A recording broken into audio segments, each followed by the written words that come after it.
Okay, let me see.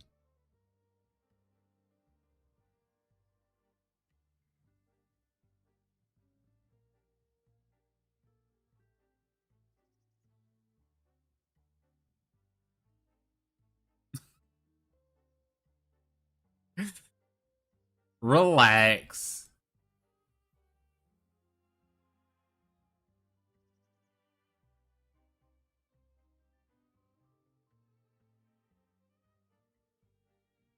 Okay, so can you guys see me? Can you guys hear me? Is everything okay? It shouldn't be laggy because I feel a difference. The fact that I feel it on my screen means that it's definitely better. So Twitch says unstable because my bit rate is too. This is why I don't mess with Twitch. Twitch, I'm not gonna fix that. But if you want to watch Twitch, it's over there. If you want to watch Twitch, it's over there. If you want to watch on YouTube, it's here. Everything should be fine now. I don't know what was going on. Well, we figured it out after I decided to shut everything down when it was just a click away of fixing. Actually, so insane. But whatever. Everything happens for a reason, I assume. Okay. Well, my bit rate is 6,000, but I don't think Twitch wants it that high. Or it's 60,000. No, it ain't 60,000. It must be 6. I think Twitch wants you at like 25, but YouTube lets it be higher than that, so I put it higher than that. Anyway, let's get started. So much time just gone for everybody. I apologize, but there shouldn't be any more lag because, like I said, I can even feel it. I can feel the difference. I thought Twitch wanted you at like 25 or 40, or not 40, 25 or 4,000. That was a while ago since I streamed on Twitch, though. It wasn't even under the same name. But it could be because I'm not an affiliate yet. I do know they're kind of... They give different tags, different bandwidth. So it could be that. It doesn't seem to be laggy on my end, but it's just telling me. All right. Do I even want to do reviews anymore? Or am I just tapped out? What a day. What a day. Yeah, it should be fine now. I know without a doubt it'll be okay. The thing is, what struck me as odd is like it just appeared out of nowhere. So clearly it wasn't something that I struggle with. And there was something else going on. But I just couldn't understand how, considering I didn't do anything. But of course, OBS is the culprit. Wild, bro. Genuinely just wild.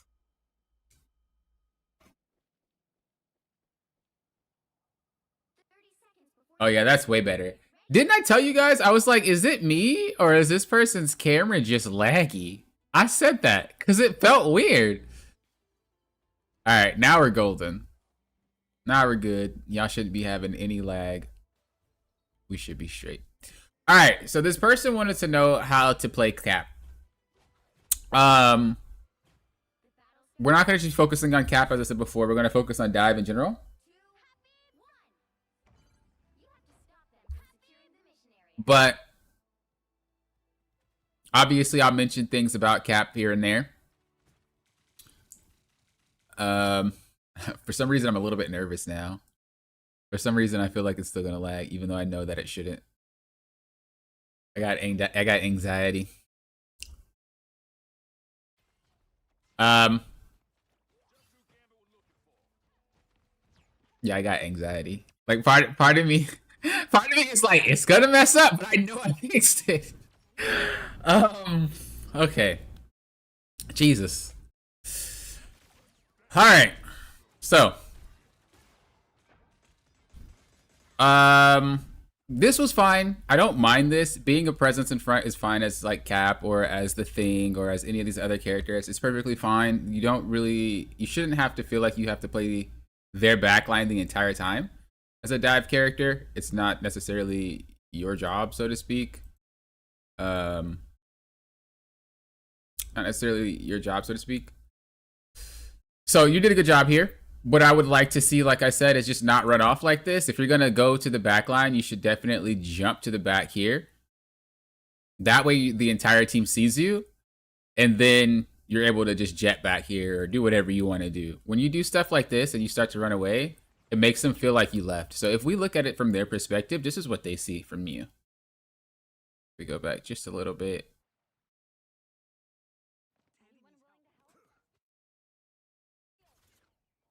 All right, so you run in, and they're like, okay, Cap is fighting. Cap is fighting. Right? And then look what happens.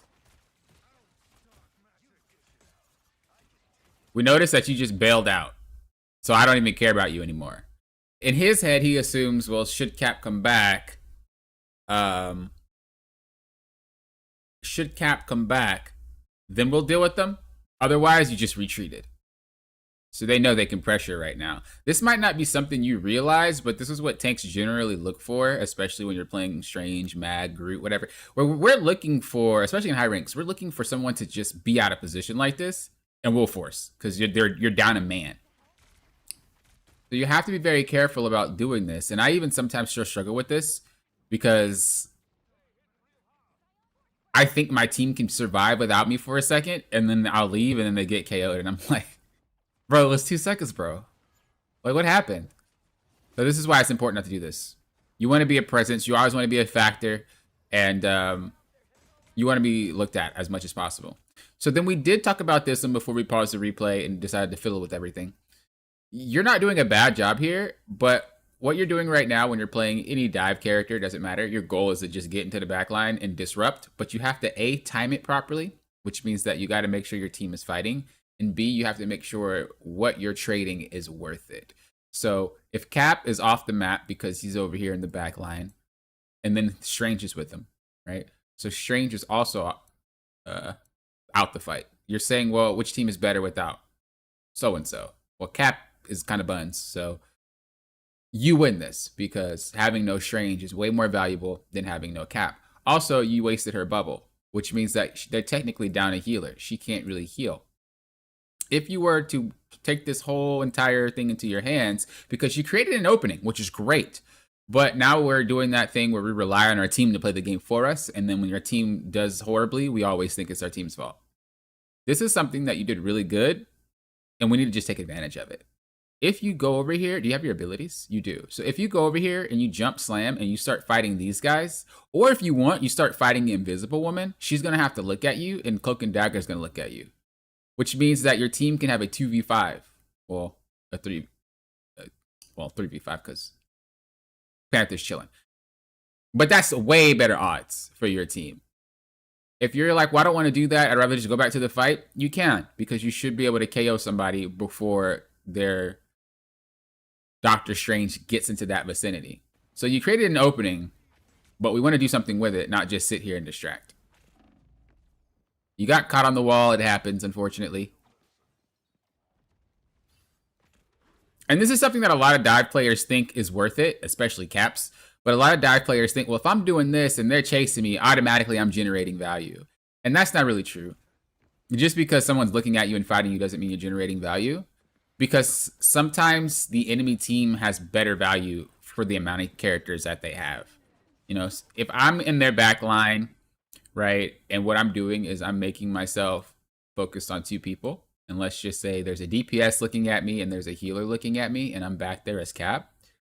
Sometimes they don't need the DPS or the healer, and they can 4v5 your team. It's not because your team sucks, but there's some characters that are just really good at doing that, really good at changing the odds. So if there's like a magic on their team, even though you have a healer and a DPS looking at you. Well, a Magic and a Hulk and maybe even like an Invisible Woman or a Gambit or something like that, they should be able to 4v5 your team. So it's a really crazy mind game that you have to do when you're playing a dive tank or a dive character in general. If your goal is to pretty much distract, is you want to ask yourself,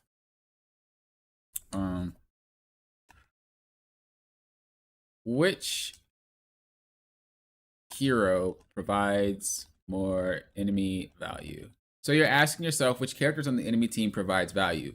At a default level, it's going to be the strategist. Like if you have no strategist, you can't heal.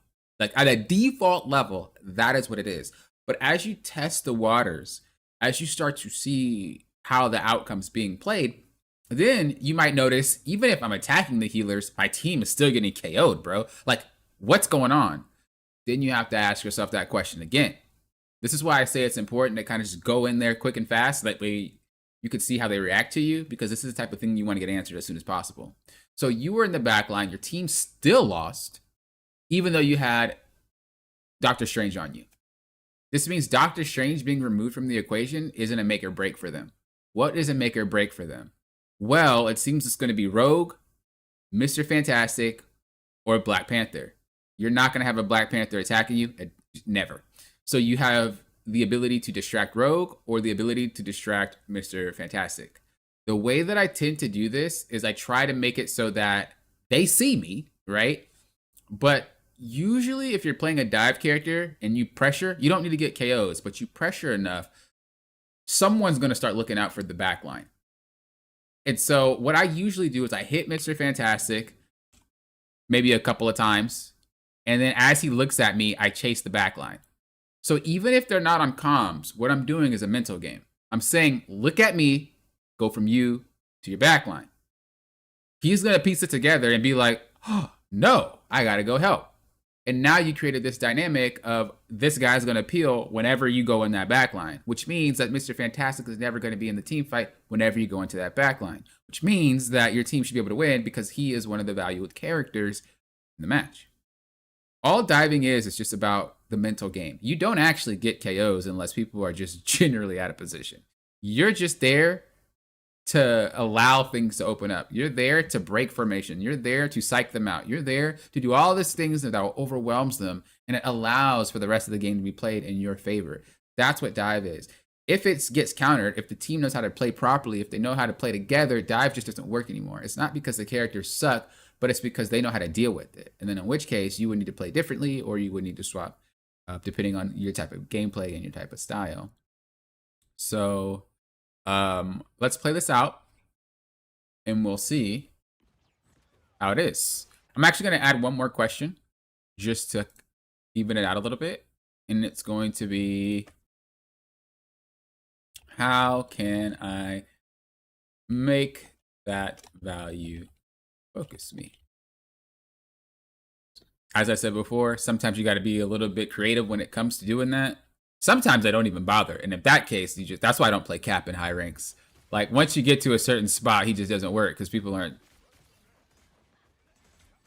know how to deal with them.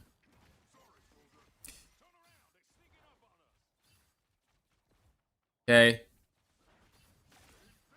So we already watched this part. You try to be sneaky, and you try to hold point.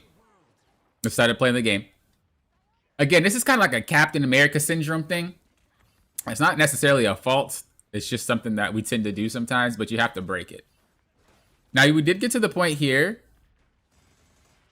where you ended up diving in.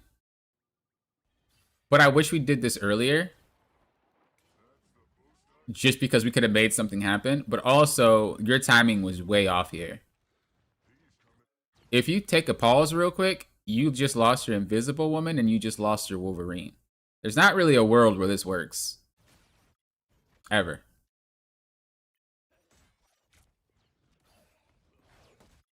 There's no world that works. Your team isn't even there. They're not prepared.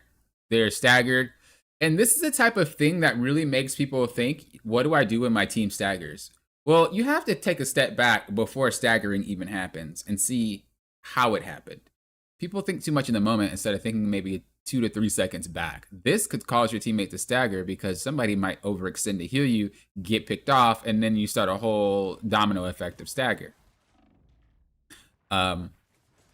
If you did this play when your team was ready, it would have been more beneficial for you, and your entire team would have been able to take out, as an example, Mr. Fantastic or whoever else was near.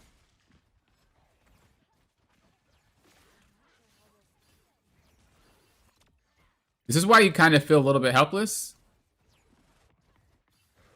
Is when your timing is way off, Cap just doesn't do anything. I mean, he doesn't do anything in general. But when your timing is off, he feels even worse because you don't have damage to really do anything. There's a lot of ways to just stop you from doing what you want to do. It's just, you have to time it and you have to be on point. So for the most part, when you're playing characters that are dive, you're not playing for yourself, you're playing for your team. I mean, I know Hulk is one of the characters that look like they're playing for themselves, but they hop back and forth for a reason. And that's because they still have to play for their team. Cap can play that way if he really wants to, but it's a little bit harder for him because he can't gain that much distance as a character like that, or as a character like the Thing, without expending his major abilities that are like 12 seconds cooldown. I like this. I like this. So you have two options. You continue to punch her if you want, or maybe move on to someone else. When she puts this shield up, it counters you. Not only because it heals her, but when you start throwing your shield, so it's two melee attacks and you can throw your shield for 4 more. When you start throwing the shield, it's actually blocked. There's no damage coming, so you need to hit melees. So you either would just avoid this entirely and go do something else, or you're gonna have to start actually punching instead of throwing your shield, because it won't work. But you don't do enough damage to even KO her through it. So you're looking to break the shield, or again, just move on. It's not really worth it. In a situation like this, whenever you guys are playing in support ults, just run away. There's no reason to do this. There's no reason to sit inside. I know overtime was about to tick, but I would have just ran over here. It's just there's no reason to sit inside of a cloak and dagger ult or anything like that. They're not going to get much accomplished. Nice. I like that we decided to run away and fight someone else instead of chase. That was good. Good. This is way better. That's way better. I don't know what it is, but isn't it sometimes it's like sometimes your team gets it together when it's about to be overtime. It's kind of like, why didn't you guys play like this before? Like, what's going on? I really wish he had a tail in this skin, man. Perfect. Remember, our main goal is to just distract the Mr. Fantastic. He's paying attention to you now. Now he's playing in your game. So you do whatever you want to do. And you have him playing into your hand. If a dive character can make the enemy team play their game, then the diver is going to win most of the time. It's when they don't play your game, and that's when it starts to be a struggle.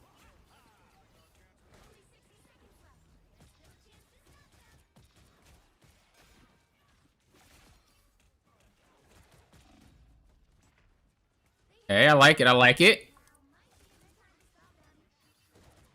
Way better. Way better. So what's going on here and why it appears to be better is because you're coin flipping. And what this means is this is typically the pattern that a lot of dive players fall into. And then they get to a rank where it just doesn't work anymore and they don't really know what to do. I'm not saying you are in that position, but your gameplay is coin flippy. So we hope that we're not in that position. Basically, you're playing the exact same as you played before, but it's working now and it didn't work before. So if you continue to play games with that mindset without adjusting how you approach the situation, you're going to end up in a position where you feel like you just can't win anymore. And then you start loss streaking and then you start winning again. And you're like, bro, I don't know what's going on. When in reality, you feel like how you played is actually what's working when it wasn't. So basically what I mean is you're still going after people without having your team ready. You're going after people when your team isn't spawned in, and it's just working right now because they're on the back foot and they don't know what to do. This is what we call snowballing. So generally speaking, when a team is snowballing, it doesn't matter how many mistakes that they make because they're still at the advantage, and they can continue to just run you down. This is why it's so important for you guys to reset. Not you guys, but the enemy team to reset, get their bearings, because when people make mistakes, they end up in situations like this, where you just get KO'd. And we already knew that was going to happen because you are doing the same gameplay you did before, which got you KO'd before. This is why it's always important to look at habits if you're ever trying to improve your gameplay, rather than looking at what you're doing wrong, because mistakes happen all the time. We're human, right? But when you look at the habits that you have, it's very obvious that you're doing it over and over and over and over again. And if you can figure out what those habits are, you can easily adjust it. Easily.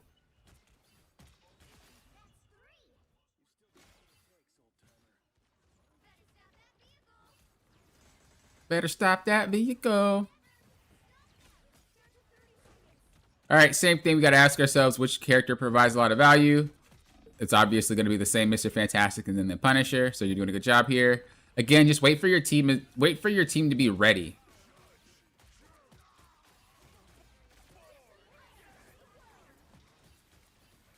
I don't know if you guys have it. I don't know if it's too fast for you guys. I just realized I play Cap, so I know like the speed isn't bothering me, but I don't know if it's too fast for you guys. Melee characters have some really wonky cameras if it's a high sensitivity. So, and I know Cap is just all over the place.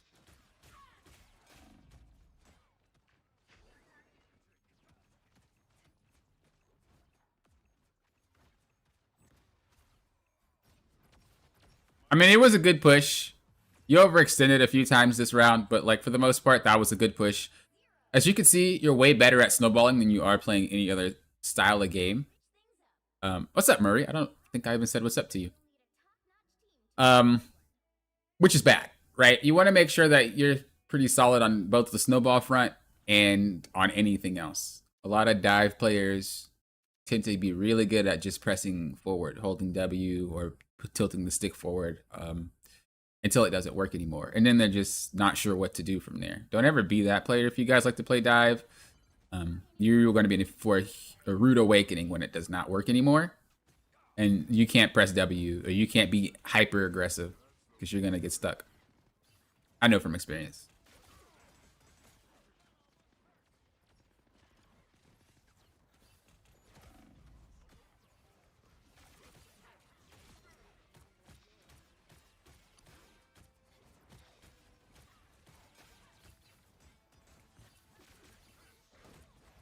Okay, so the trick here, because this actually happens a lot. The trick here is to try to get in their face and then twist them around. Because what happens is that they're able to sustain through you depending on what they decide to use. So she obviously doesn't have her bubble up, right? So realistically, she can't sustain through your punches. The only way she sustains through your punches is if Luna heals her. Now you realize that Luna backed up in a way for her to be able to aim while still facing her team. Now you're behind Luna, but you have to keep in mind, Luna's shots don't pierce.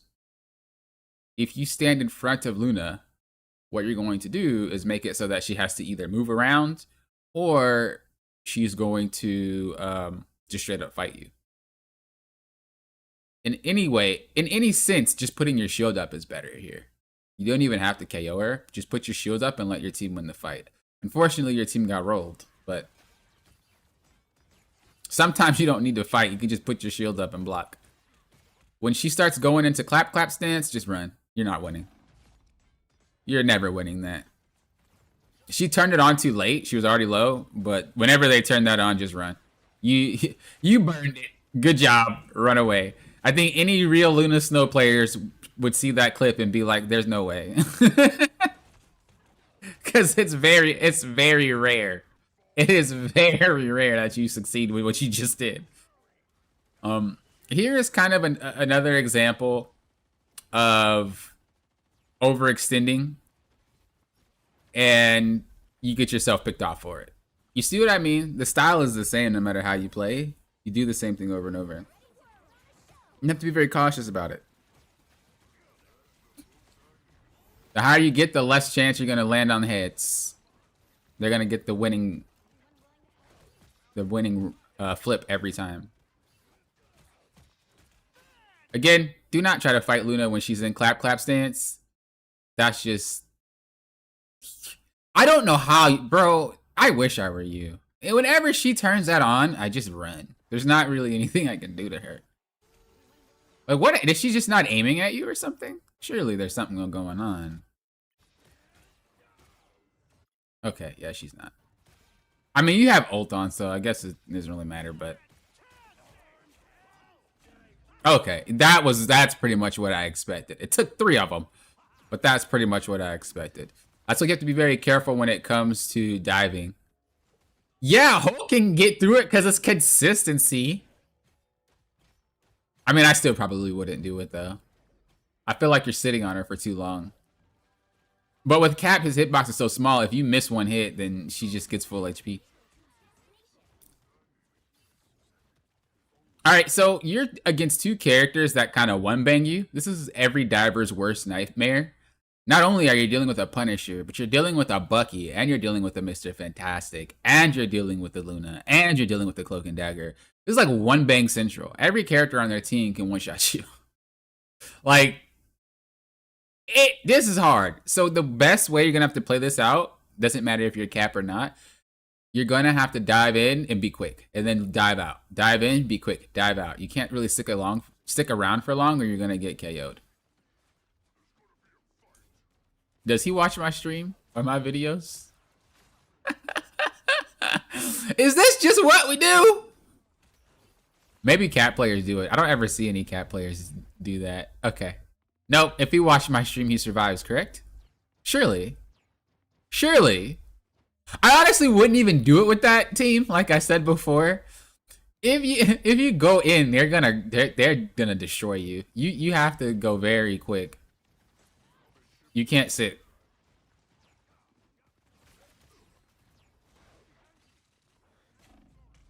Yeah, that's exactly what happens. But I think it's not necessarily you going in is the issue. I just feel like you don't really have a reason. You just go in to go. And you don't really have a reason. When you're on defense, you have to be a little bit more deliberate with how you dive. Because, oh, and you're also solo tanking. Oh, you have to be giga deliberate about how you dive. Especially into a team like that. You're just going to get one shot.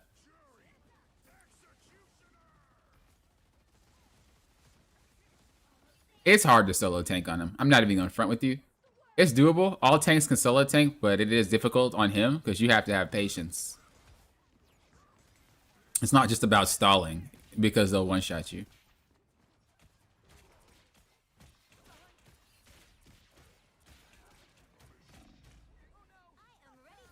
Wow. Did they have 3 healers? No? You didn't do any damage? With Gambit ult? That's rough.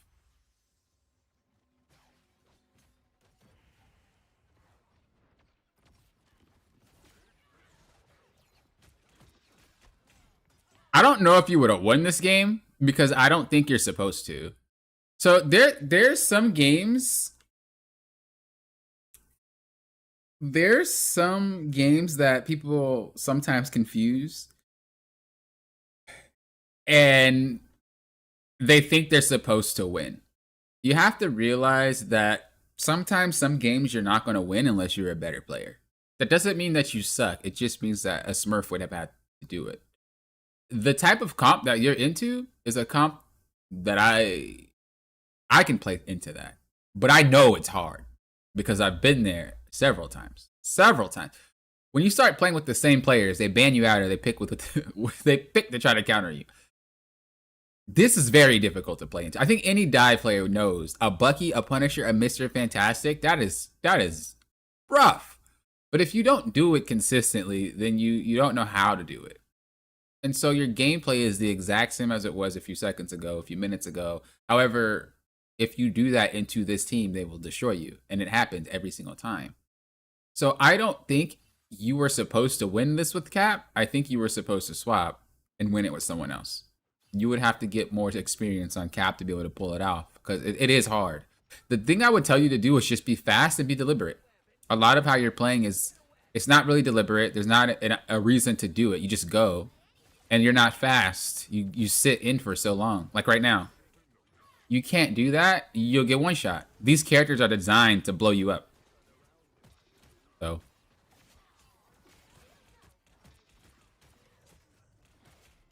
Why do you look so weak? What am I missing, bro? Do I look that weak when you guys watch me, or am I crazy? Like, I know I'm not nuts. Is he getting healed? Hold up, let me... Did they nerf Cap and I'm just blind? Oh, it's because you're jump attacking. Oh, he's not canceling. Okay. I was like, it doesn't seem like you pumped out enough damage in that time frame. But it's because you're jumping. Don't do that.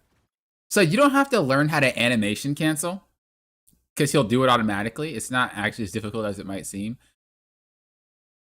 But you need to make sure that you are permanently sprinting. If you want to dodge Bucky shots, go side to side. This allows you to continue to keep that sprint, and it allows you to keep punching and getting the animation cancel off. Whenever he's chasing someone, that's the easiest time for him to animation cancel. So you just run, sprint, punch, sprint, punch, sprint, punch. That's all you do. When he starts throwing the shield, the cancel makes it happen faster. So that's the point. And the closer you are, the shield returns and it gives you your shot again. So yeah, work on that. You don't need to learn the animation cancel, but stop jumping. Maybe because you play a different character, but don't jump so much. Not when you're fighting. Just commit. If you're going to tap someone and run away, jump as much as you want. But you're committing to a lot of fights and doing no damage because you just keep bouncing around. Just run. Just run at him. You see you're doing it again. Don't do that. I really didn't piece it together until now. I was like, why don't you do any damage, bro? Surely you do more than that.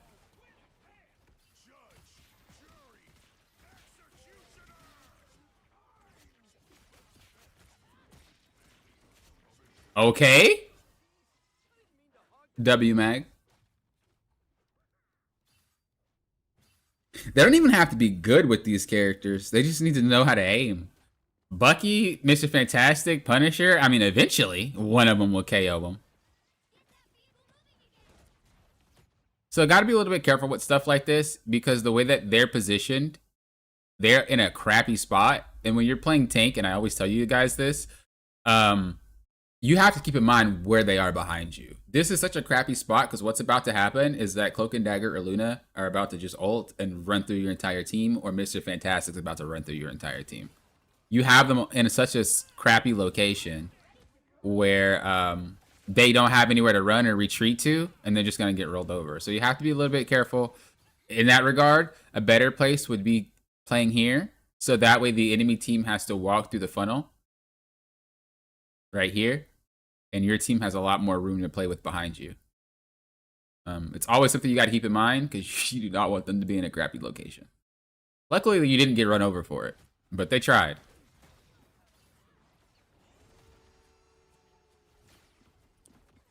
I don't really know why supports tend to ult with like Mr. Fantastic and stuff. Like, you don't need it.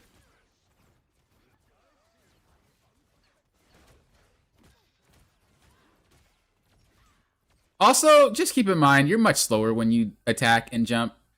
The thing is, every time you attack with Cap, he stops. He stops sprinting.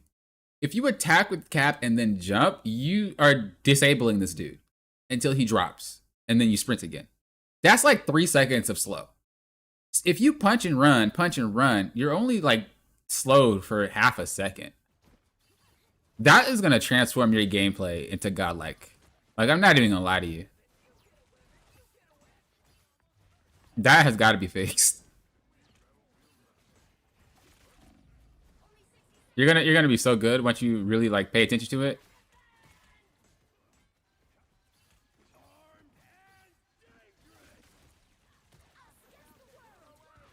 Cloak and Dagger ult comes down. Jeff ult comes down. If you're ever gonna get eaten by Jeff, just dash. Just dash. You don't need to put the shield up. It's not gonna work. Just dash. Just dash when he does it, and you're immune to all CC. I know you're thinking he's gonna spit you out, but I don't even let my team Jeff eats me, because They ruin everything.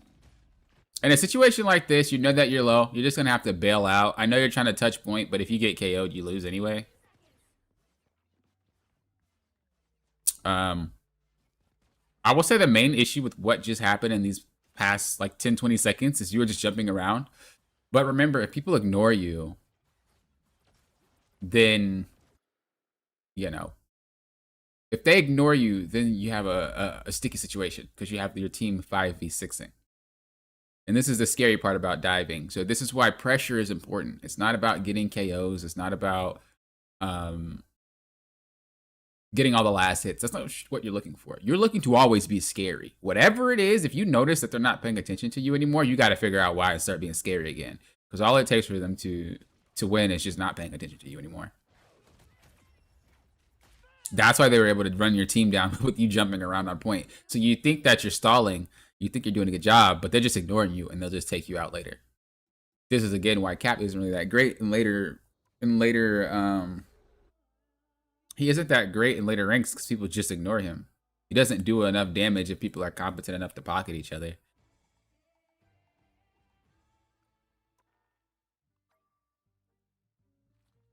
I thought about putting well, I put melee on the melee attack. I don't have it on a different bind.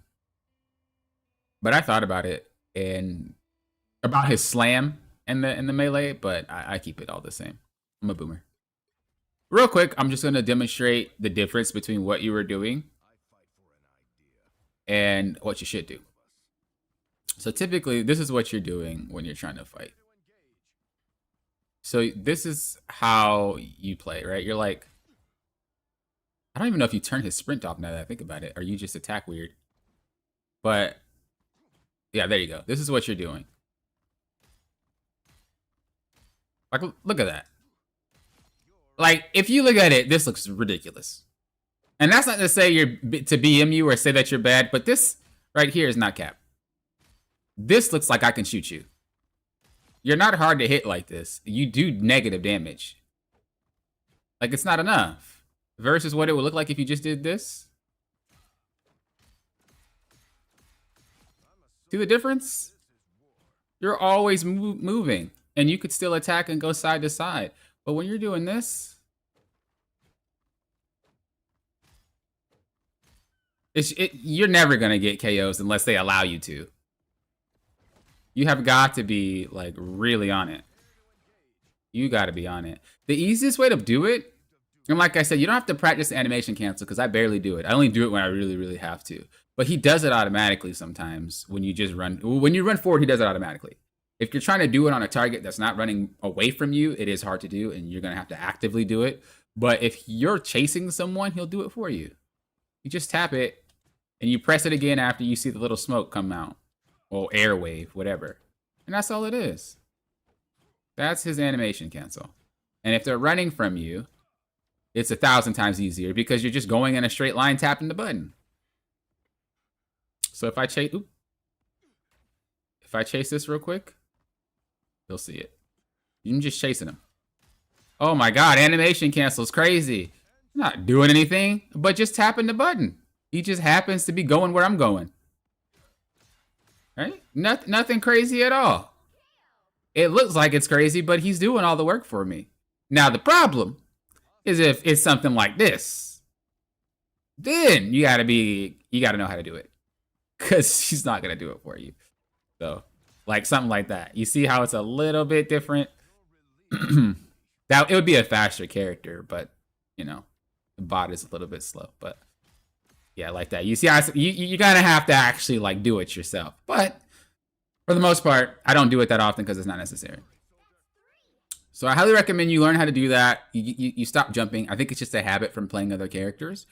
And then I also think you need to start thinking about adjusting your gameplay for the situation. It seems like you're constantly playing the exact same way repeatedly, and you don't want to do that.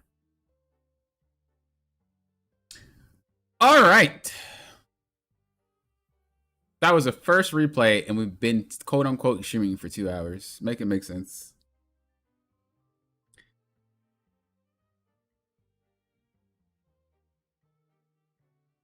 All right, we're gonna look at Raisa's gameplay only because they've been wanting me to look at their VOD for like 2 weeks, I think a week or two, but I haven't.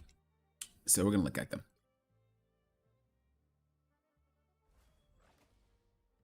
They said, as you know, Lofton, I'm a support player that's goated. I'm kidding. This game tied. And I'd like some pointers. So I still what to do. So could have done better. Where am I lacking in terms of my role as DPS? So this player is actually a player that I coached before with their support. Congratulations to them. They did hit top 500. And it looks like they're now playing DPS. They did generally play Luna, so I'm curious to see what's gonna happen.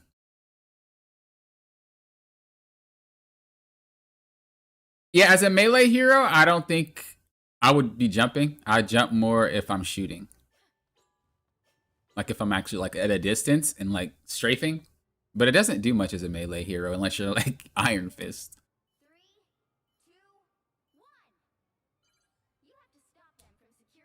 Alright, so first things first, I don't mind this. This allows you to get as much vision as possible. You're pretty much trying to see you're scouting. Who do they have? What is my job here? You know, you're still gathering that information. What's up, American? Hello, hello. You're late? No, we had stream issues for like 2 hours. So, no, you're not late. We actually just started.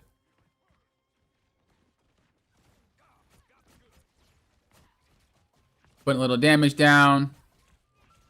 I would have liked to see you just commit on that and KO him. That guy was out of position. And you could have. This is going to be a mechanical thing. So anything that I say in specifics of like executing something, it's mechanical. You're going to have to learn that yourself. I can't teach you. But you're going to need to learn how to do the one shot.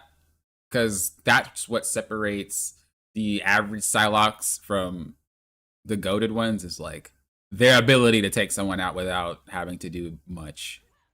So when you see people like that, you can drop them real quick. That is a KO. That's enough time for you to pull it off.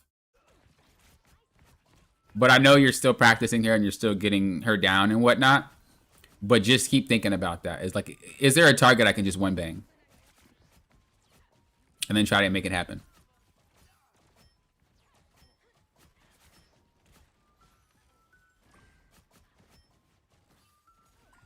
So right now, I don't really know what your main objective is.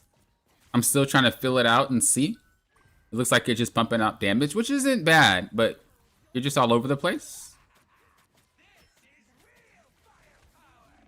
It didn't seem like there was any direction with the gameplay itself.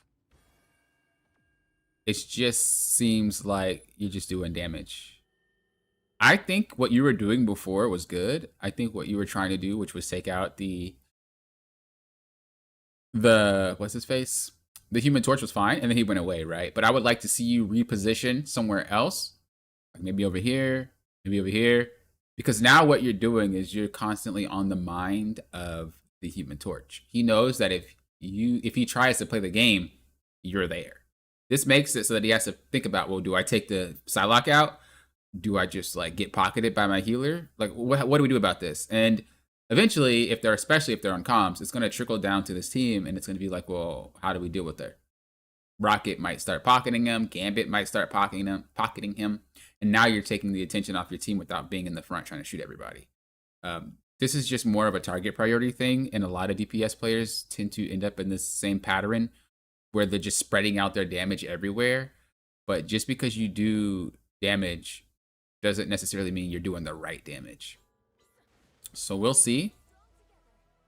The main goal when you're playing DPS is really just figuring out what's the problem, why is your team losing, and seeing if you can fix it yourself. Obviously, flying characters are always an issue. So if you can do something about that, it'd be great. I like that you're kind of waiting. No reason to look for a fight. Don't really know what your Bucky was doing that far ahead. There you go. You got him out. And now you're not necessarily attacking him to get the KO. Don't think that we failed. Your job is to just make it so he can't play uncontested. If it might be a boring game for you, But if that's what your team needs to be able to win the game, that's what your team needs to be able to win the game. Your team just got freaking snowballed on. Can't really do much for this. What's up, FaZe? Hello, hello. Just a reminder, you guys, I am streaming on both Twitch and YouTube. If you guys prefer to watch on Twitch, it's over there. If you guys prefer to watch on YouTube, it's fine. But just letting you guys know, because you guys, some people have been asking about it. So you kind of see how we're just constantly switching targets. Like it's like you're unsure what the job is, and we're just shooting things to shoot them.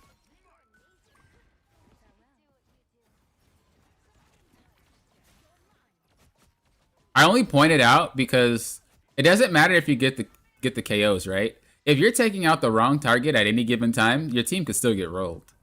So in that particular instance, I'm not saying, oh, well, you shouldn't shoot the Phoenix there. That's not what I'm saying. But it was just a great opportunity to point out what I was saying while you were also doing it. So it might seem a little bit hypothetical, but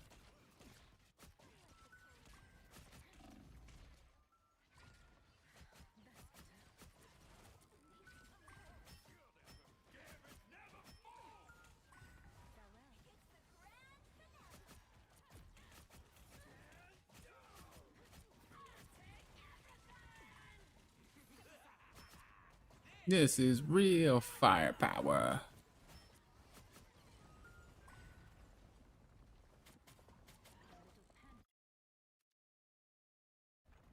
I think. You know what I think? I like popping. Your opinions don't matter, brother. No, but what I think is I think we're a little bit too... I'm trying to figure out a way to say it that makes sense. I feel like we just don't have the confidence on the character yet. Because we're really front to back. We're not really...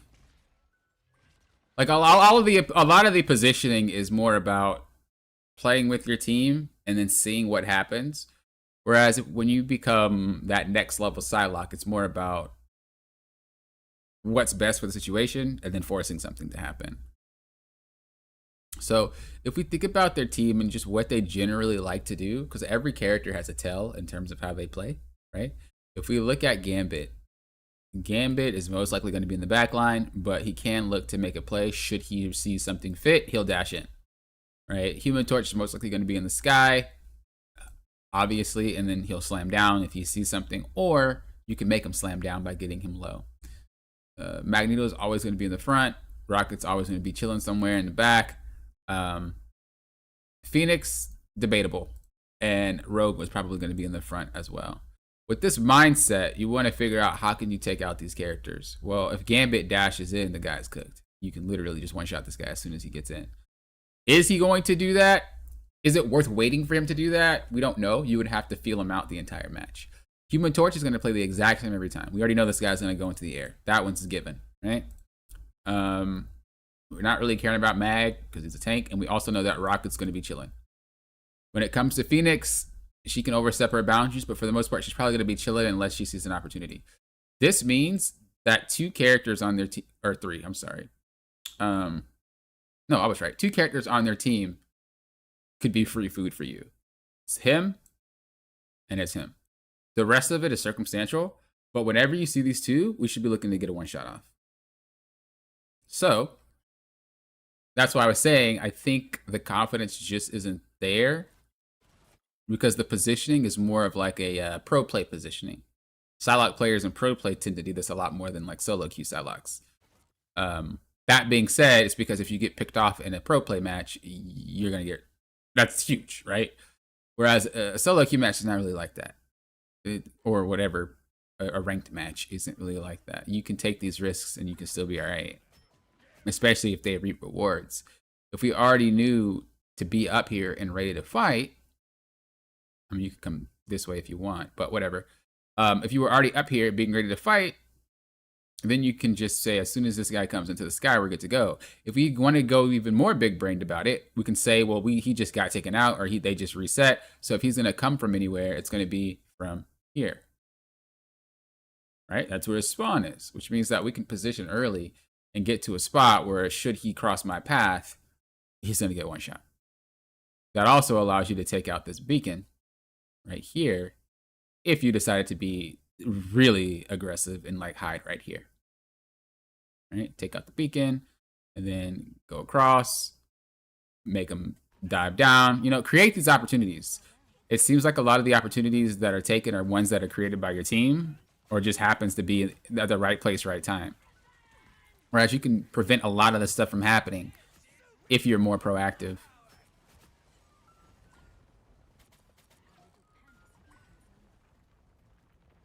So you're not necessarily playing her poorly, but we could create so many more opportunities.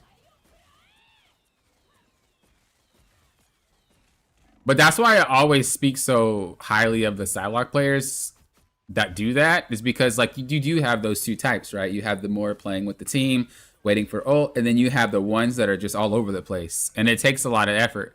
It's just like Spider-Man. You have the regular Spider-Man and then you have the real ones, right? But it's a whole different level of Spider-Man. It's a whole different level of Psylocke.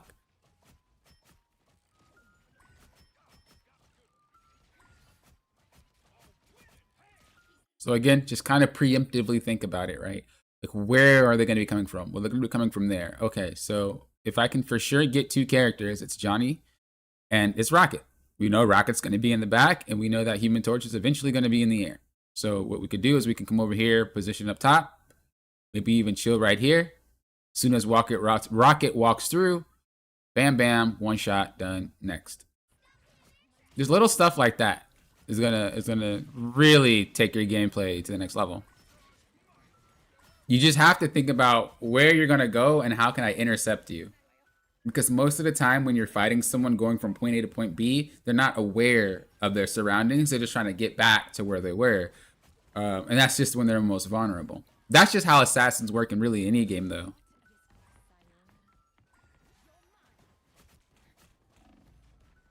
So even right there, you see how you're so ready to go back to your team? I want you to start to be a little bit more self-sufficient. When it comes to stuff like this, you could have just ran over here. You could have ran back here and repositioned. Yeah, you're not stalling the cart, but that's not what we're trying to do. We're trying to set ourselves up for the next team fight. If I go back to my team, end up with my group, and then try to figure out a way to go to flank at the same exact time, you're wasting so much time. If you already know you lost the fight, it's fine, but just sit somewhere else so that you're ready for the next fight. It shaves off 5 seconds that you would have had to done and ability usage to get around the team or in a better position for you to be able to take out targets.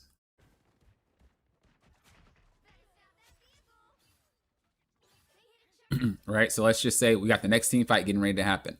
But instead of you being with your team, you sat and decided to maybe chill back there. Or you sat and decided to maybe walk over here. Whatever you wanted to do. You're a DPS. Go wherever you want. You sat over here. Whatever. And then you see this. You see this. You see this.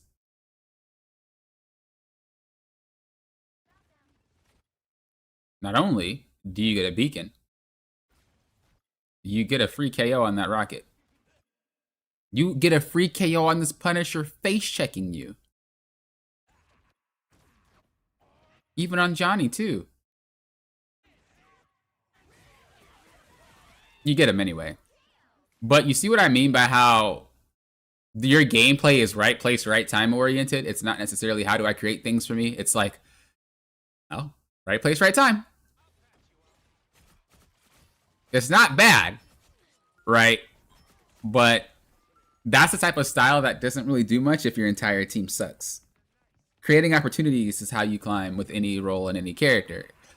Playing like a cog in a machine is just coin flipping to see if your team is good enough or not. You're trying to see your team was struggling against so you can contest them? Well, just by nature, Johnny is going to be probably somebody who you're going to need to contest. Just because the character is a flyer. But the thing about Psylocke too is it's not necessarily always about who. The thing is, she's so fast at KOing that you can take someone out and win the team fight that way. So you're not wrong with her thinking, well, I'm trying to figure out who is the problem, because that is how you want to play DPS at default. But you also have to think about, well, if somebody walks into your peripheral and you're able to get a free one shot, why not? You know what I mean?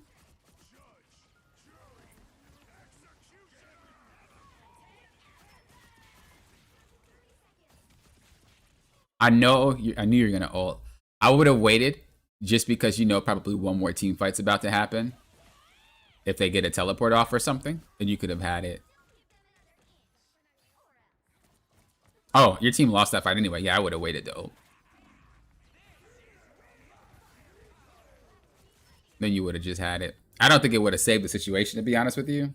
But, you know.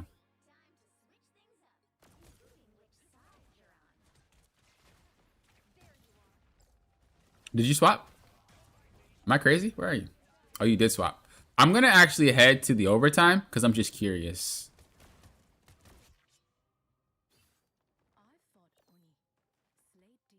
Just because I want to see like what happened at the overtime.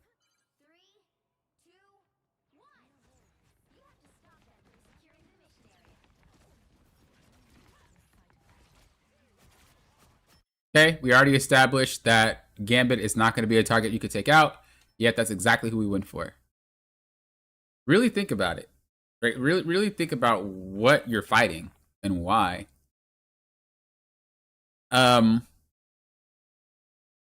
The only one, well, again, everybody has patterns. Gambit is not going to overextend unless he sees a free KO. He's going to always be in the air. He's going to be in the front line. She's going to be in the back line. He's going to look for a leap. And then, she's going to just do whatever she wants to. That's what Rogue does. So, again, your options, if you want to try to play towards countering a play, you would wait for Wolverine to try to leap and grab somebody and then just blow him up when he lands. Human Torch, again, I would just anti-air this guy. Just allow him to not play. You don't need to commit to anything. Just shoot him. Come over here. Pop him a few times. You just want him to look at you and not be able to play for free. That's all. You don't need to get KOs. I think that's one misconception when it comes to DPS a lot is they always feel like they got to get KOs. And I'm not saying that's you. In general. They always feel like they got to get KOs. They always feel like, I'm not playing DPS right if I don't have all the KOs. But the funny thing is all the DPS players complain when they lose games and they have a big KO count. And then they wonder why. It's because KOs don't matter. You got to do what wins you the match, not what gets you the most KOs. Having Johnny not play the game is equivalent to winning the team fight because he cannot play the game. You know what I mean? It's just something to think about. And that doesn't mean change your target priority. All right, that doesn't mean don't change your target priority. So what you did just there where you shot Johnny and then you went somewhere else, that's fine. You got him out the way. Who can I go for next? You're not chasing him. That's perfectly fine. Nothing's wrong with that at all. That's huge. But I'm just saying there's sometimes where the dude is full HP and then you swap target priority when you know that Johnny's a problem, and that is what you don't want to do because you're just letting this guy play for free, which is what you were doing before, preventing him from doing that. So that's all. It's with a character like this, it's a little bit harder to really know what you should be doing because you can do a lot. But if you just break it down to the basics of what everybody does and how their patterns, just recognizing the patterns, you'll get a lot more accomplished.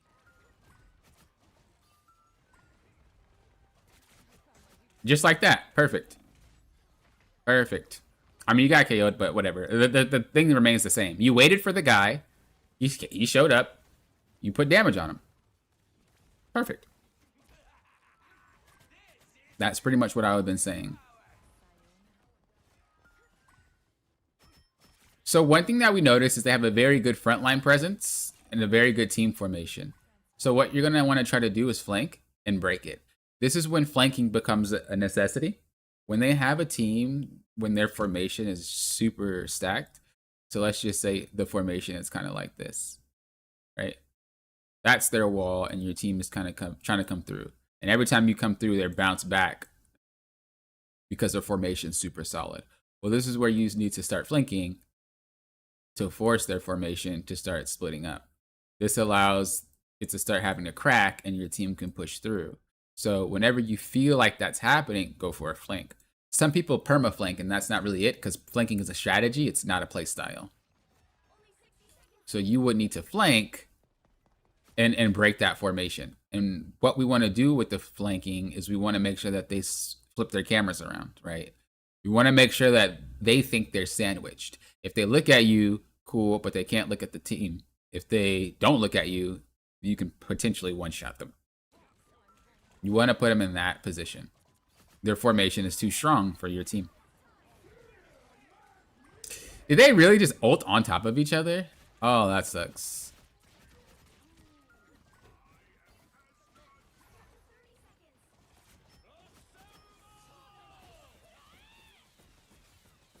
I don't want to say it's the support's fault, but all right, so you're chasing another character that's just giga hard to catch. You're just wasting time. The only time you KO a character that's super fast or a character that has a lot of escapes is you're waiting for them to make a mistake, but you're not tracking them for it. You're willy-nilly going to try to fight the things. This is something that I typically do on any character that is a diver or any character that fully commits, even if it's like Bucky. What I'll do is I'll scan and wait for them for their abilities to be down. I'll scan and wait for them to make a mistake, and then I'll go. A lot of what you're doing is just kind of like bouncing all over the place, trying to figure out who to go for. And default, you're like, well, it's a support. Let's just go for the support. But we shouldn't really be thinking that way because that character is just really hard to catch. You gotta think about the very slow moving targets for you.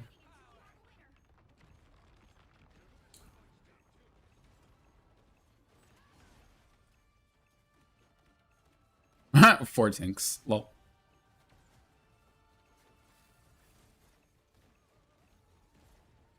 I still think this was lost due to your support. Let me be honest. Let me be honest. I don't know why they both stacked their ults. That was troll. That was troll. But regardless, I think a little bit more target priority will go a long way.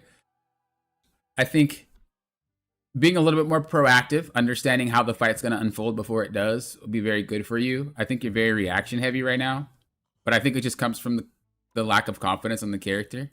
It'll come in due time, but it's just something to think about.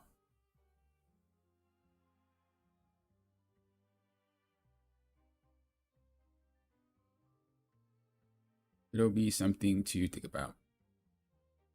Jack, I know it was pretty late for you, but are you still here?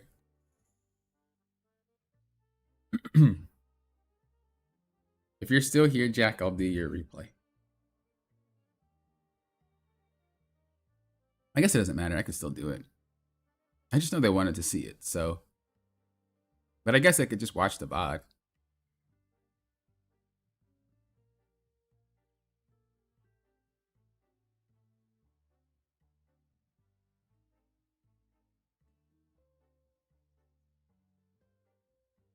Oh, there's a.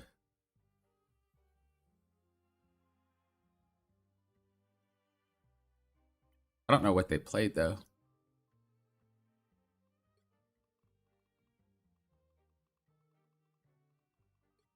Oh, they played Cloak and Dagger the entire match. Okay.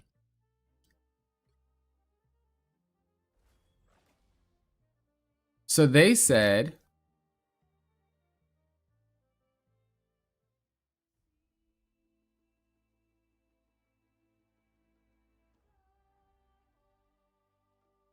They said.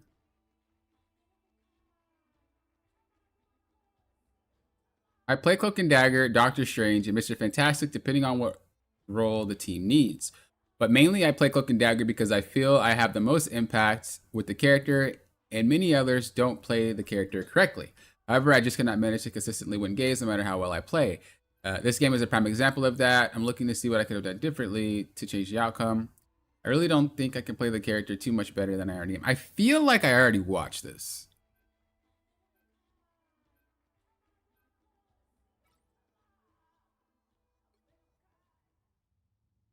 Right? I feel I already watched this. I did.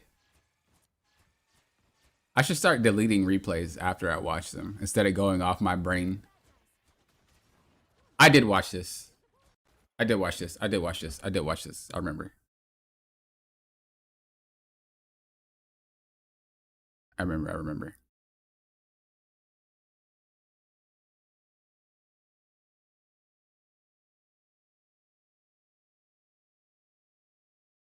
I remember some stuff, guys. But yeah, I don't think you're supposed to do anything in a 4 tank comp. But like I said, I think it was your support. Your support just threw. Don't know why they stacked ults. If you want to post your replay, put it in the Discord. That way it's saved there.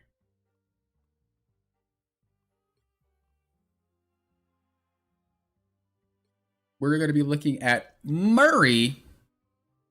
This game, they flame me for being the problem. I honestly didn't see why that was. The game ended in a draw. And stat-wise, I seriously doubt I was a problem at all. The DPS ironically kept saying I was bad at Invis because they kept taking fights they shouldn't have and dying. But was I the actual reason it ended in a draw?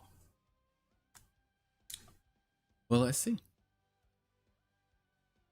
If our bias popping, yes, all supports and strats are the reasons why the games don't end in my favor.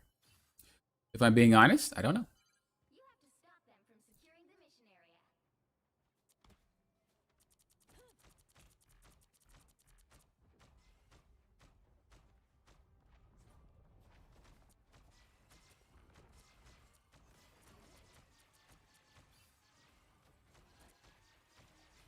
So far, so good. So far, you're gaming.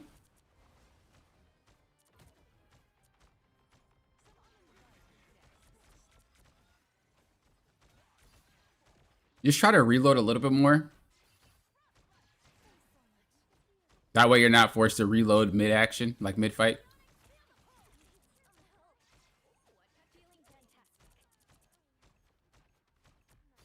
Also, try to save your abilities. Don't just throw out your... I'm gonna just call it a grenade. Don't just throw out your grenade or your push and pull. Actually make sure that you're using it for a specific reason. What is it like actually called? Like Sonic Pulse or something? I don't... Pulse Wave? Pulse Ball?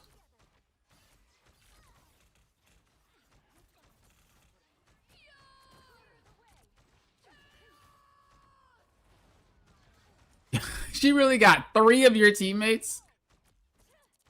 That's what I'm talking about, though. This is why having the push is important, because you could prevent things. So don't waste your ability. Just hold on to them.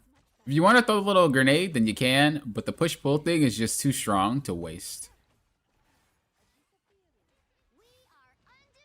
Where are you going? You know, a little Mission Impossible. Okay, I'm going to guarantee this doesn't work. I think you should have just stayed with your team. This is troll.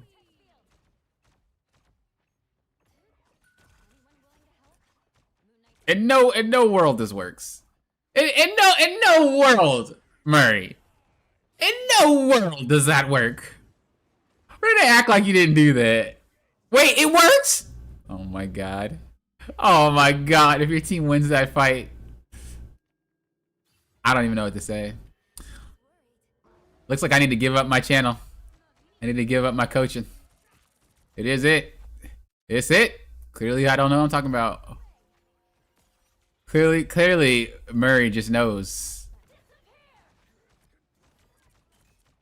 Clearly, Murray just knows.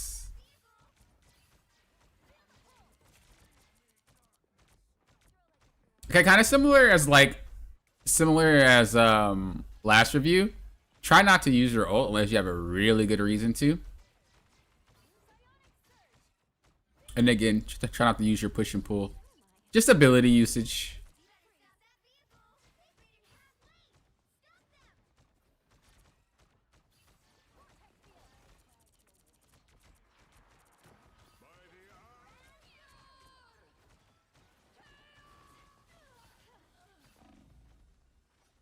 Psionic Vortex, but when she throws it, she says Vortex Field. Why don't they just call it Vortex Field? Why does it have to be complicated? If she ain't even gonna pronounce it right, why do we have to?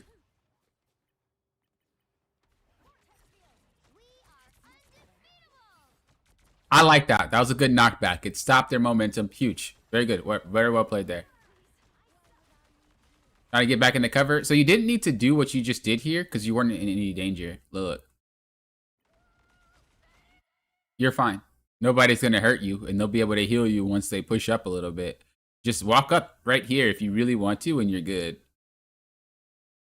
You don't actually need to walk out because you're putting yourself in more danger, and I guarantee if there was a good DPS, you'd be one shot.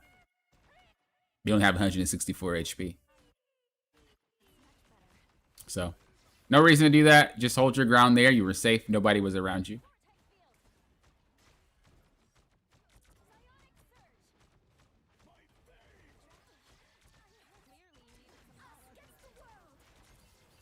Okay. Again, why, though? If you think about it, did we need to? You have the thing in the back. That guy's probably going to get KO'd. And then you also have the enemy team have 2 players KO'd. And then you also could just move out the way. What you could do is you could have just waited a little bit so that the Cloak and Dagger duration ends before yours. But you didn't need to force this ult. It wasn't really necessary. The Cloak and Dagger panic ulted. Case in point, right? But if we decided to wait a little bit, that wouldn't have happened. Don't panic just because they ult. Really read the fight and see if you should or not. Like I'm telling you, if any strat players feel like they struggle, that learning when to ult is like one of the most OP ways to start winning matches. It's actually crazy how impactful it is if you time it right. Luckily, your team was able to win that fight for you. But it's situations like that where you're gambling on your team being good enough to handle what just got screwed up. You know what I mean? You don't really, I mean, you can't really say it'll never happen, but you don't want to be in a situation where you're relying on your team more often than not in any game. Yeah, you have to rely on them from time to time. They are your team, but you shouldn't have to always be relying on them. You shouldn't want to either. This is fine. I would just like for you to reposition. Maybe come up here. You know, maybe go up there. So you can heal kind of like that. I know you're out of position that way, but I just feel like if your team overextends even just a little bit, you might be in trouble. So just think about it. Yeah, just kind of like that. You see how you kind of can't see anymore? So if we already knew this position was going to end up happening, we should try to reposition in a spot where that's a little bit easier for you to see.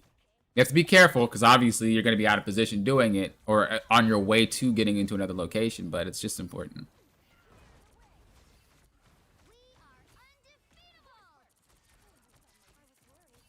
You're gaming, you're gaming. You're doing good.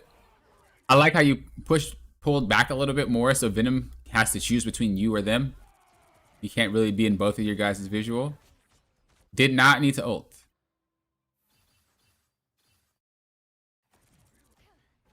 You did not need to ult there. If we look at the fight, we'll play it normal speed. I know it's spooky because you hear ults popping off. But you have to really see that he just missed everybody. Maybe he hit your thing. I don't really know. But the dude missed everybody. The fight was won without it. The only reason I'm saying be careful is because I don't know, some magical BS could happen where they are able to get overtime and stall out the point because you used ultimate. And they used their ultimate next. Like maybe Punisher walked out and Mantis ult at the exact same time and now he's running through everybody. When if we saved our ult, even if that happened, you'd be okay. So that's why it's important. You don't really know these weird things can happen, and if they do, you're gonna be in trouble.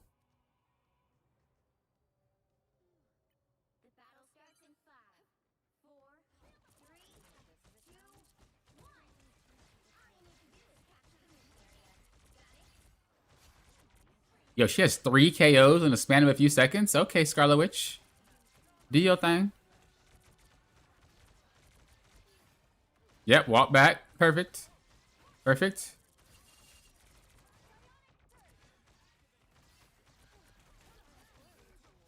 Remember, if you can, try not to be in the open. Try to be more near a wall.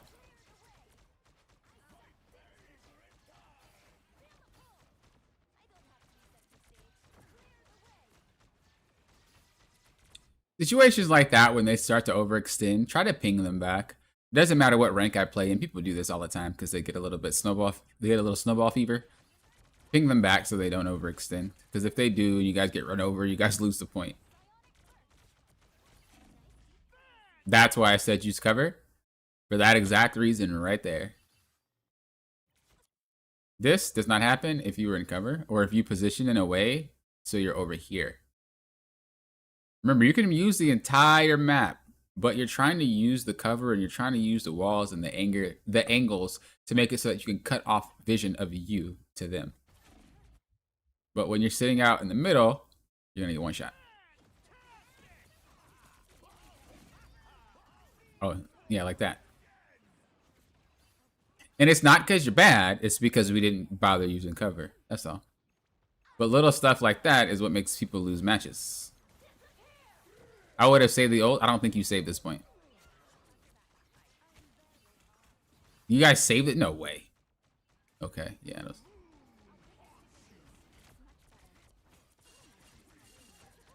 You guys saved this point? Oh my god. There's no way you guys, like, there's no way.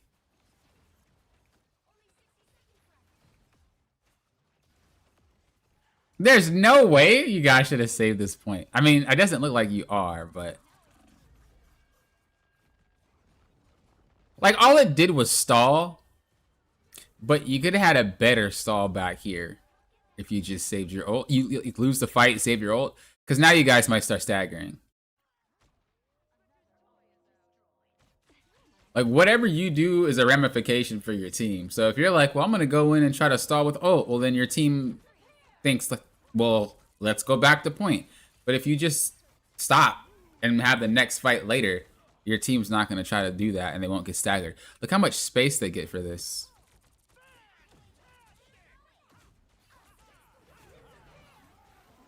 You didn't have to ult because Luna had her ult going still. And you got KO'd. But yeah, this all happens because we decided to try to stall. So this is like the main thing that a lot of players, doesn't even matter if it's strategists, but all roles, like, you don't realize how much you lose by trying to stall a couple of seconds here and there anywhere. Because when you get KO'd or your team gets KO'd, they're going to take way more. And there's a higher chance that they'll start snowballing on your team and take even more. It is okay to lose 5 seconds or 10 seconds. It's not okay to lose points like 4 or 5 minutes just because, you know, we decided to try to stall.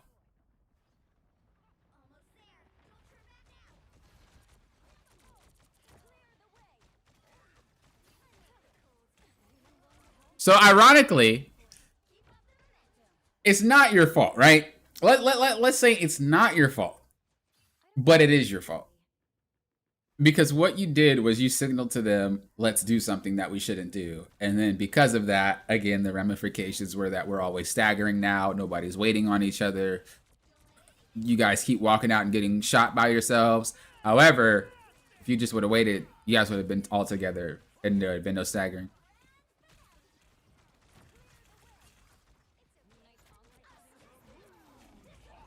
Like I said, it doesn't matter what role you are. That's the type of thing that happens for everybody. This is also why I don't try to stall point with even with Cap unless I know for a fact there's a reason. Because if I get KO'd, it's going to start staggering. And we're going to start getting rolled over.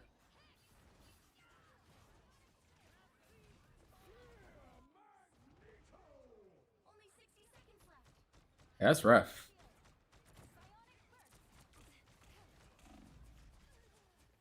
At this point, I really wouldn't say there's nobody's fault.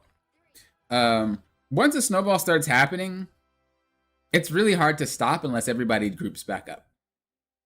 So they just kept pushing and pushing and pushing and pushing, not because anyone sucked, but because they had the advantage, and they continued to do it over and over and over. They flamed me for dying with my ult that second time. I don't think it was your fault. I just think you were trying to make the best of a situation. It was just a hard situation to deal with. It doesn't matter what rank you're in. Stopping a snowball is hard. It is not an easy thing to do. You can have the best people on your team, and it's still hard to do because it requires everyone to chill out, regroup, and play the next area properly. But when you're trying to recover and just do anything you can to fix the situation, then it starts to spiral out of control.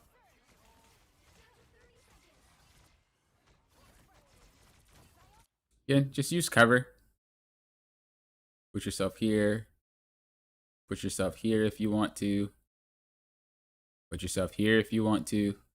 Cool part about this, I believe she should be able to double jump up here, but I could be wrong. I don't know if she jumps that high, but she could. Possibly. I don't think that's super high, actually. I don't think she can jump that high. That's super high. There's no way. Can she? Can she jump that all? Any Invisible Woman players that actually tried that? But again, try to use cover somewhere, anywhere. Be somewhere better than where you are now, because that's the same exact spot you guys sniped from last time.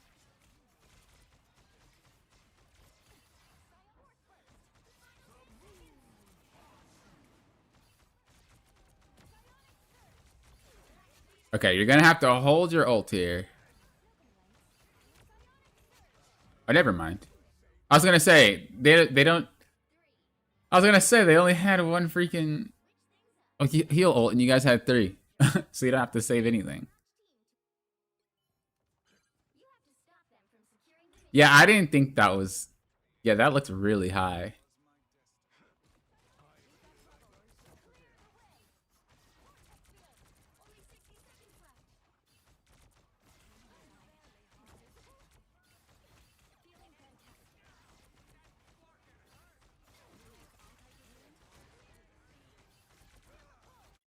Again, just kind of dipping the cover real quick. What you're trying to do is you're just trying to cut off sight from you. When you're where you are right now, like 4 players can see you. If you're here, only like 1 can see you. And the more you step left, the more you're letting see you. You can control how many people are able to look at you. What you're doing right now is trying to dodge shots. But the thing is, when you're clumped like this, it doesn't matter if they're trying to aim at you or not. You're going to get hit anyway, eventually.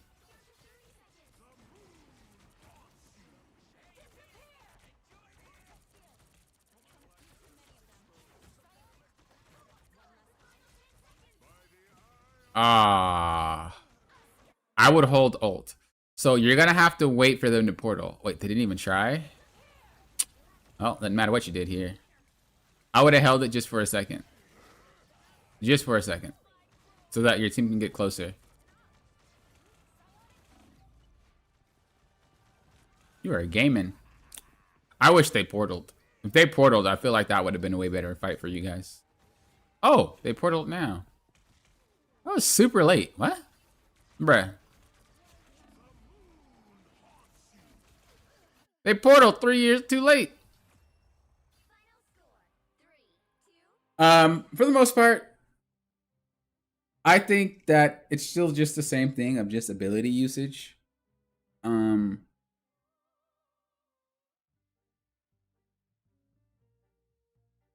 I don't think that's your fault, but I do think that I don't think any of the ramifications was your fault, but I do think that the initial I'm gonna play to stall, and then your entire team just started flooding in, staggering, and then they just kept walking out.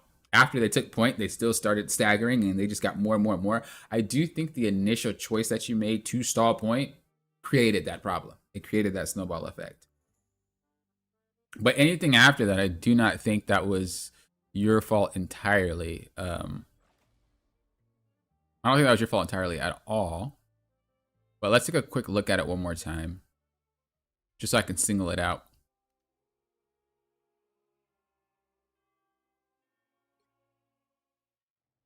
Were you first or second? Hmm.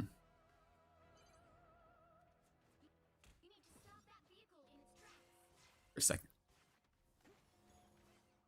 We were second.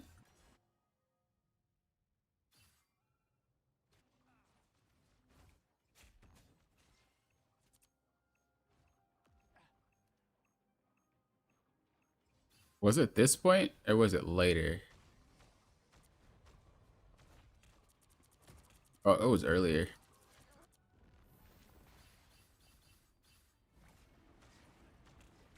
All right.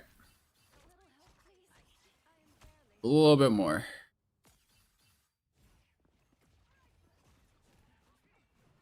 All right. So look, your tank got KO'd. Your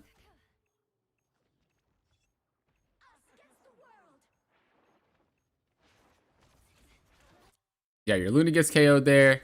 Like they just have this. This is just like a lost fight here. It takes a lot to fix this because there's no portal. If the dude portaled in, different story. You should have waited for the portal, but there's no portal here, so there's not really much you can do. And you know for a fact your team is going to stagger back in on the point. Going in to try to ult when you don't have anyone there with you, it's just stalling. You have Venom there, you have Hela, and then you have Scarlet Witch, but they're not really with you right now, so they can't take advantage of it. And on top of that, you're ulting in a Cloak and Dagger ult, which means we're just pressing pause.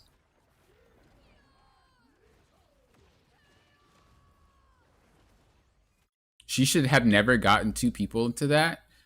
It was luck. If you played the same scenario over 4, 5, 6 times, this does not happen. You guys just lose here. Like right after the ult wears. But again, we're still staggered. And we're playing on our last leg. The Scarlet Witch gets KO'd. You guys are trying to hold against Mr. Fantastic. Venom is crazy. I don't know what that guy is doing. Like, you realistically probably could have probably won this. But it just wasn't a good idea. It was just lucky. But you guys could have won, I think, if Venom just didn't go so far. You then get picked off, which again probably was definitely just mispositioning. But it wasn't a fight you guys should have won anyway.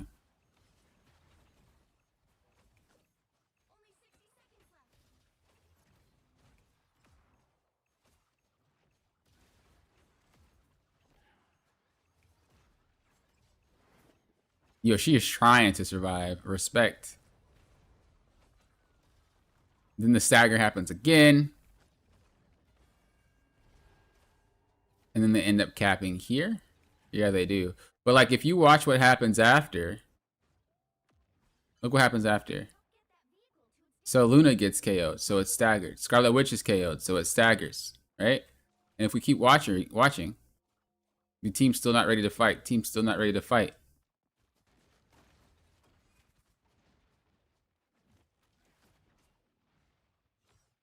Now your team is here, but then she gets picked off. Why? Because your team didn't even get a chance to breathe yet. This is not a good spot for anybody to fight. The place that you guys want to fight is at this corner when they start pushing. This is a bad spot to fight. So your team is already at a disadvantage, but that's because we stalled that point up there super hard. Your Venom is nuts. I don't know what this guy's doing. He's crazy. So at this point, it's not too bad. But again, your Venom is just, he's nuts. That guy's mental. Venom getting KO'd is not your fault. I don't know what he's doing.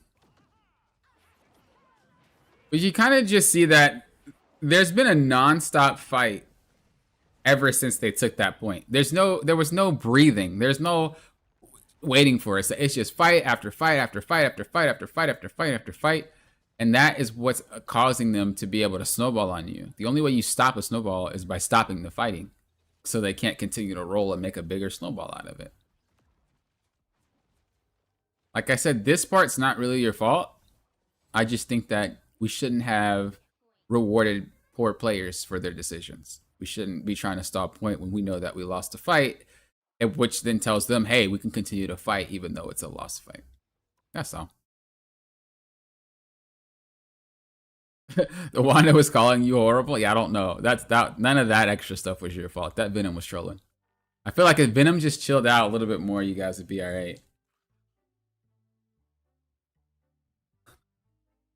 Okay, today's stream, it didn't seem like it was that long, but it was. It was like, it was a long stream. We tried to figure a lot of things out. I would do more reviews, but again, we've been streaming for a very, very long time, and I'm kind of tired.